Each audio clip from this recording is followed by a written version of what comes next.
Hi friends. ఈ మధ్య కాలంలో కొంత గ్యాప్ వచ్చింది. ఇంతకుముందు నేను డ్రైవ్ ట్రైన్ గురించి వీడియోస్ రిలీజ్ చేశాను. ఇప్పుడు ఈ సీరీస్‌లో ఆటోమొబైల్స్‌లో ఉన్నటువంటి బ్రేక్ సిస్టమ్ గురించి ఎక్స్‌ప్లెయిన్ చేయబోతున్నాను. ఈ బ్రేక్ సిస్టమ్ నేను 5 పార్ట్స్‌గా ఎక్స్‌ప్లెయిన్ చేయబోతున్నాను. ఫస్ట్ వచ్చి బ్రేక్ సిస్టమ్ ఇంట్రడక్షన్. ఒక శక్తి ఎనర్జీ అనేటువంటిది ఒక స్థితి నుంచి ఇంకో స్థితికి ఎన్ని రకాలుగా ఏ విధంగా ట్రాన్స్‌ఫార్మ్ అవుతుందనేటువంటిది. రెండవది కన్వెన్షనల్ బ్రేక్ సిస్టమ్ గురించి, అంటే మనం రెగ్యులర్‌గా వాడేటువంటి మిషన్స్‌లో, వెహికల్స్‌లో ఉన్నటువంటి బ్రేక్ సిస్టమ్ గురించి. మూడవది బ్రేక్ సిస్టమ్‌లో ఉన్నటువంటి కొన్ని క్రిటికల్ పార్ట్స్ గురించి డీటెయిల్‌గా ఎక్స్‌ప్లెయిన్ చేయడం. నాలుగవది ABS anti lock brake system గురించి. ఐదవది OCDB oil cool disc brakes. ఈ వీడియోలోను ఆటోమొబైల్స్‌లో ఉన్నట్టు బ్రేక్ సిస్టమ్ గురించి కొంచెం ఇంట్రొడక్షన్ చెప్తాను. అలాగే కైనెటిక్ ఎనర్జీని థర్మల్ ఎనర్జీగా బ్రేక్ సిస్టంలో కన్వర్ట్ అయ్యే దాని గురించి కూడా నేను చెప్పబోతున్నాను. ఫ్రెండ్స్, మనము వెహికల్లో ఉన్నటువంటి బ్రేక్ సిస్టమ్ గురించి తెలుసుకోబోయే ముందు, బ్రేక్ అంటే కదలికలో ఉన్నట్టు ఏదేని వస్తువును, ఒక బాల్ అవ్వచ్చు, ఒక వీల్ అవ్వచ్చు, ఒక కార్ అవ్వచ్చు, ఆ కదలికను ఆఫ్ చేసేటువంటి ప్రక్రియను బ్రేక్ వేయడం అని చెప్పి చెప్తాం. అలా బ్రేక్ వేసేటువంటి ప్రక్రియలో ఆ కదలికలో ఉన్నటువంటి శక్తిని అంతటిని కూడా ఇది అబ్జర్వ్ చేసుకోగలిగి ఉండాలి. అప్పుడే మూవింగ్లో ఉన్నటువంటి ఆబ్జెక్ట్ను మనము బ్రేక్ వేయగలుగుతాం. జనరల్గా మనకు బ్రేక్ యొక్క ఆవశ్యకత ఎప్పుడు వస్తుందంటే, మనం ప్రయాణించేటువంటి రోడ్ కండిషన్స్ను బట్టి, అక్కడ ఉన్నటువంటి ట్రాఫిక్ను బట్టి, మన అవసరాన్ని బట్టి బండి స్లో చేయడం కానీ, లేదంటే కంప్లీట్గా స్టాప్ చేయడం కానీ అవసరం వచ్చినప్పుడు మనము బ్రేక్స్ అప్లై చేస్తాం. బ్రేక్స్ అప్లై చేసినప్పుడు జనరల్గా ఏమవుతుందంటే, బ్రేక్ అప్లై చేయడం అనేది నథింగ్ బట్ ఇక్కడ అన్నట్టుగా ఇక్కడ వెహికల్లోకి వచ్చేప్పటికి రొటేటింగ్ వీల్స్ను కంప్లీట్గా స్టాప్ చేయడం. ఆ ప్రక్రియలో ఏం జరుగుతుందంటే ఫ్రిక్షన్ జనరేట్ అవుతుంది. ఆ ప్రక్రియలో ఫ్రిక్షన్, ఘర్షణ జనరేట్ అయిపోయి ఇక్కడ హీట్ జనరేట్ అవుతుంది. That is what happens when we apply the brake in any vehicle. ఇప్పుడు మనం సైంటిఫిక్గా చూసుకుంటే, శక్తి అనేటువంటిది energy can neither be created nor be destroyed. ఏదైనా ఒక శక్తి, మనకు సూర్యరశ్మిక, మనకు విశ్వంలో ఉన్నట్టు ఏ శక్తి అయినా సరే, గాలి, నీరు, వెలుతురు, ఇవన్నీ ఏవైనా సరే కెన్ నాయిదర్ బి క్రియేటెడ్, మనం సృష్టించజాలము, అలాగే వాటిని డెస్ట్రాయ్ కూడా చేయలేము మనము. కానీ మనం ఏం చేయొచ్చును కానీ, ఇలాంటి ప్రకృతి కూడా ఏం జరుగుతుందంటే, వాటి స్థితిని ఒక స్థితి నుంచి ఇంకో స్థితికి మనం మార్చచ్చు. That's what we can do. Example, మనం కారు తీసుకుంటే, కారులో ఇంజిన్ డీజిల్లో ఉన్నటువంటి కెమికల్ ఎనర్జీని తీసుకొని థర్మల్ ఎనర్జీగా కన్వర్ట్ చేసి మెకానికల్ ఎనర్జీగా ఫైనల్గా కన్వర్ట్ చేస్తుంది. సిలిండర్లో డీజిల్ బర్న్ అయినప్పుడు the chemical energy from the fuel is converted into thermal energy. అంటే ఫ్రిక్షన్ జనరేట్ అయ్యి థర్మల్ ఎనర్జీ క్రియేట్ అయినప్పుడు అది పిస్టన్ను కిందికి పుష్ చేసిన దానివల్ల మెకానికల్ ఎనర్జీగా కన్వర్ట్ అయిపోయి క్రాంక్ షాఫ్ట్ను, మిగతా దానికి కనెక్ట్ అయ్యేటువంటి పార్ట్స్ను రొటేట్ చేస్తుంది. That's how the energy is transformed from chemical stage to the mechanical stage. Then మన చెట్లు చూసుకుంటే, ఆ చెట్లు ఏం చేస్తాయి, జనరల్గా మనకు రేడియంట్ ఎనర్జీ అంటే సూర్యరశ్మి నుంచి వచ్చేటువంటి ఎనర్జీని కెమికల్ ఎనర్జీగా కన్వర్ట్ చేస్తాయి. అలాగే ఒక చెక్కకు మనము ఒక ములికి కొట్టినప్పుడు మన చేతిలో ఉన్నటువంటి మెకానికల్ ఎనర్జీ ద్వారా అది ఒక నెయిల్ మనం డ్రైవ్ చేసినప్పుడు డిఫార్మేషన్ అయిపోయి, అంటే హోల్ పడాల్సిందే కదా దానికి, మన చెక్క డిఫార్మేషన్ అయిపోయి హీట్ ఎనర్జీగా కన్వర్ట్ అవుతుంది. అలాగే న్యూక్లియర్ రియాక్టర్స్ పనిచేసినప్పుడు న్యూక్లియర్ ఎనర్జీ రేడియంట్ ఎనర్జీ గాను హీట్ ఎనర్జీ గాను కన్వర్ట్ అవుతుంది. అట్లే మన ఇంట్లో వాడేటువంటి ఎలక్ట్రిక్ మిక్సర్ అండ్ గ్రైండర్ వాడినప్పుడు ఎలక్ట్రిక్ ఎనర్జీని మెకానికల్ ఎనర్జీగా లేదంటే హీట్ ఎనర్జీగా కన్వర్ట్ అవుతుంది. అలాగే ఒక ఎలక్ట్రిక్ ల్యాంప్ ఎలక్ట్రిక్ ఎనర్జీ తీసుకొని ఒక లైటింగ్ రూపంలో మనకు రేడియంట్ ఎనర్జీగా బయటకి ఇస్తుంది.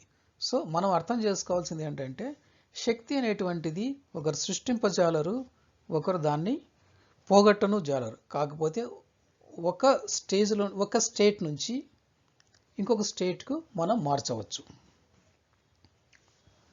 ఇక్కడ ఒక ఉదాహరణ తీసుకుంటే external combustion engine, steam engine మనం ఒక ఉదాహరణ తీసుకున్నప్పుడు కోల్ ద్వారా ఎక్స్టర్నల్గా మనం హీట్ ఎనర్జీని సప్లై చేస్తే బాయిలర్లో ఉన్నటువంటి వాటరు స్టీమ్గా మారి ఆ థర్మల్ ఎనర్జీ ఇక్కడ సిలిండర్ మీద యాక్ట్ చేసి పిస్టన్ మీద ఈ వీల్ను రొటేట్ చేస్తుంది. అంటే ఇక్కడ thermal energy is converted into mechanical energy. ఇక్కడ థర్మల్ స్టేజ్ నుంచి మెకానికల్ ఎనర్జీగా కన్వర్ట్ అయ్యి. ఇక మనం ఇక్కడ బ్రేక్ సిస్టమ్ గురించి మాట్లాడుకున్నప్పుడు ముఖ్యంగా కైనెటిక్ ఎనర్జీ గురించి మనం మాట్లాడుకోవాలి. కైనెటిక్ ఎనర్జీ అంటే ఏదైనా ఒక ఆబ్జెక్ట్ రొటేషన్లో ఉన్నప్పుడు, మూవింగ్లో ఉన్నప్పుడు వచ్చేటువంటి ఎనర్జీని కైనెటిక్ ఎనర్జీ అని చెప్పి అంటాం. మనం ఇక్కడ 2 కార్స్ తీసుకుంటే ఒక కార్ ఏమో 50 కిలోమీటర్స్ పర్ స్పీడ్తో పోతా ఉంది, ఇంకొక కార్ ఏమో 100 కిలోమీటర్స్ పర్ స్పీడ్తో పోతా ఉంది. ఇక్కడ స్టేట్మెంట్ ఏంటంటే వెన్ స్పీడ్ డబుల్స్, అంటే ఈ car 50 kilometres per hour speed నుంచి 100 కిలోమీటర్స్ పర్ స్పీడ్ ఇంక్రీజ్ చేసినప్పుడు kinetic energy increases to quadruples, అంటే 4 టైమ్స్. స్పీడ్ 2 టైమ్స్ ఇంక్రీజ్ చేసినప్పుడు కైనెటిక్ ఎనర్జీ 4 టైమ్స్ ఇంక్రీజ్ అవుతుంది.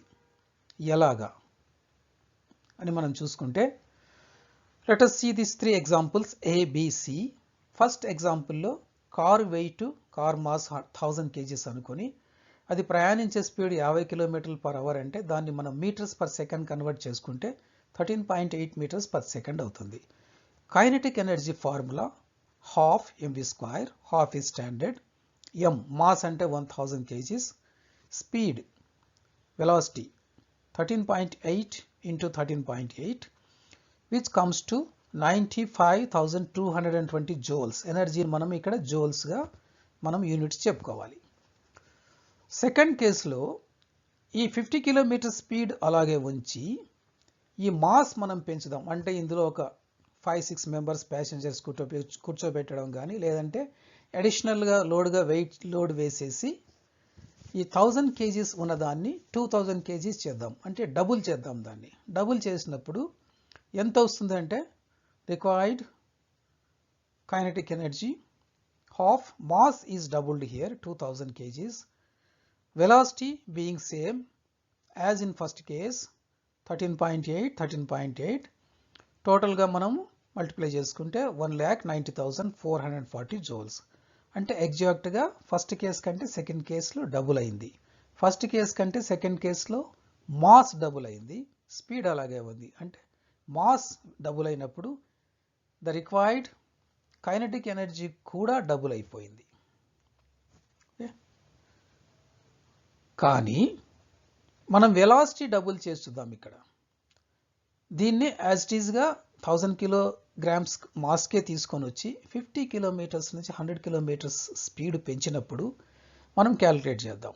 చేసినప్పుడు ఏమవుతుంది, 1000గా ఉంది, స్పీడ్ పెరిగింది 27.6 metres per second, 27.6 metres per second. So calculate చేస్తే 3,80,880 joules. That is 4 times to the first case. When you double the mass, the required kinetic energy is doubled. But when you double the speed, that it has multiplied into 4 times. It is increased into 4 times. That's what the main important thing one has to consider during designing of the brake system. ఇక ఆటోమొబైల్స్కి వచ్చేపాటికి break apply చేసినప్పుడు energy conversion ఎలా జరుగుతుందంటే, vehicle మూవింగ్లో ఉన్నప్పుడు దాన్ని kinetic ఎనర్జీగా మనం పరిగణించాలి. వెహికల్ మూవ్ ఉన్నప్పుడు ద కైనెటిక్ ఎనర్జీ వెహికల్లో అవైలబుల్ ఉంటుంది. దాన్ని స్టాప్ చేసినప్పుడు kinetic energy is converted into thermal energy or heat. The brake system converts the kinetic energy of vehicle or vehicle motion ద్వారా వచ్చేటువంటి కైనెటిక్ ఎనర్జీని హీట్గా లేదంటే థర్మల్ ఎనర్జీగా మార్చేస్తుంది. సేమ్ ఇక్కడ జరుగుతుంది. ఇది ఎగ్జాంపుల్. దీని రొటేటింగ్ వీల్ అని మనం అనుకున్నప్పుడు దీన్ని స్టాప్ చేయాలంటే ఇక్కడ బ్రేక్ అప్లై చేసినప్పుడు ఇక్కడ ఫ్రిక్షన్ జనరేట్ అయ్యి ఇక్కడ హీట్ జనరేట్ అవుతుంది. ఇది బ్రేక్ అప్లై చేసినప్పుడు జరిగేటువంటి శాస్త్రీయ ప్రక్రియ. ఏ ఏ అంశాలు మనం ముఖ్యంగా దృష్టిలో పెట్టుకోవాలి ఒక బ్రేక్ సిస్టమ్ డిజైన్ చేసినప్పుడు అనుకుంటే, mass of the vehicle, small, medium are what ever maybe, hire capacity, hall roads condition అంటే హైవేస్ లేదంటే మైన్స్లో గ్రేడియంట్స్, ఇంక్లైన్డ్ రోడ్స్ ఉంటాయి. నెక్స్ట్ అట్లే వెహికల్ స్పీడ్, ఆ యొక్క వెహికల్ ఏ స్పీడ్కు డిజైన్ చేసి మ్యానుఫ్యాక్చరింగ్ చేయబడిందో ఆ స్పీడ్. ఈ 3 ఫ్యాక్టర్స్ ముఖ్యంగా బ్రేక్ సిస్టమ్ డిజైనింగ్లో వీటిని కన్సిడర్ చేయాల్సి ఉంటుంది. మనము కొన్ని టైప్స్ ఆఫ్ బ్రేక్ సిస్టమ్స్ మనం జనరల్గా రెగ్యులర్గా చూసేటివి అనుకుంటే, మన సైకిల్ తీసుకుంటే it is called a simple calliper brake. మనం వాడే సైకిల్ ఇక్కడ 2 levers, this are the brake pads, this the brake calliper complete assembly, this the rim, rotating rim. మనం ఒక లివర్ పుల్ చేసినప్పుడు 2 లివర్స్ కూడా ఆటోమేటిక్గా పోయి రిమ్మును ఇక్కడ ఫ్రిక్షన్ జనరేట్ అవుతూ రిమ్ స్టాప్ అయిపోతుంది, వీల్ స్టాప్ అవుతుంది. దిస్ ఈస్ కాల్డ్, దీన్ని internally expanding shoe drum break. ఇది బ్రేక్ డ్రమ్ అనుకున్నప్పుడు ఇక్కడ ఒక మెకానికల్ క్యామ్ ఉంటుంది. ఈ మెకానికల్ క్యామ్ను మనకు ఎక్స్టర్నల్ ఫోర్స్ ద్వారా దీన్ని మూవ్ చేసినప్పుడు బ్రేక్ షూ ఎక్స్పాండ్ అయ్యి రొటేట్ అయ్యే డ్రమ్మును స్టాప్ చేస్తాయి. ఇంకొకటి ఎక్స్టర్నల్ బ్యాండ్ బ్రేక్. ఇది ఇంటర్నల్లీ ఎక్స్పాండింగ్ షూ టైప్, ఇది external band type brake. Rotating ఆబ్జెక్ట్ను ఇక్కడ ఈ బ్రేక్ బ్యాండ్ ద్వారా ఆపినప్పుడు ఆపుతుంది అనమాట. ఇంకొకటి కూడా ఇంటర్నల్ ఎక్స్పాండింగ్ షూ బ్రేకే, but this is with hydraulic pressure. This is with mechanical cam, this is with hydraulic fluid actuation. ఇక్కడ హైడ్రాలిక్ ఫ్లూయిడ్ పంపించేసి ఈ లోపల ఉన్నటువంటి పిస్టన్స్ ఎక్స్పాండ్ చేయడం ద్వారా షూ ఎక్స్పాండ్ అవుతాయి. This is another type, hydraulically actuated caliper type. This is mechanically actuated caliper type. This is hydraulically actuated caliper type, which we can see దీన్ని latest కార్స్లో అంతా మనం దీన్ని ఫ్రంట్ సైడ్ చూడగలము, దీన్ని back side చూడగలము. ఇంకా advanced features ఉన్నటువంటి అన్ని కార్స్లో కూడా ఇదే టైపే ఉంటుంది, క్యాలిపర్ డిస్క్ టైపే. దీన్ని multiple wet type clutch brake అని అంటాం. ఇది జనరల్గా మనం ట్రాన్స్మిషన్ సిస్టంలో, ఆటోమేటిక్ ట్రాన్స్మిషన్ సిస్టంలో మాట్లాడుకున్న దానికి ఐడెంటికల్గా ఉంటుంది, సేమ్ ఫార్ములాతో పనిచేస్తుంది.